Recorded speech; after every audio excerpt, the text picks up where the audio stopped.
Good morning mga Kandusanan! For today's short video mga Kandusanan, ang Team Kandusanan mga Kandusanan ay nagkasinabot mga Kandusanan na gumawa ng kinilaw na tamban mga Kandusanan. Simpleng kinilaw lang naman mga Kandusanan. Ayan.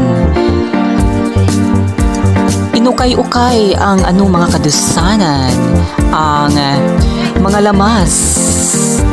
Nilagay na siya sa suka mga Kandusanan. Ayan. Yan yung mga Kandusanan,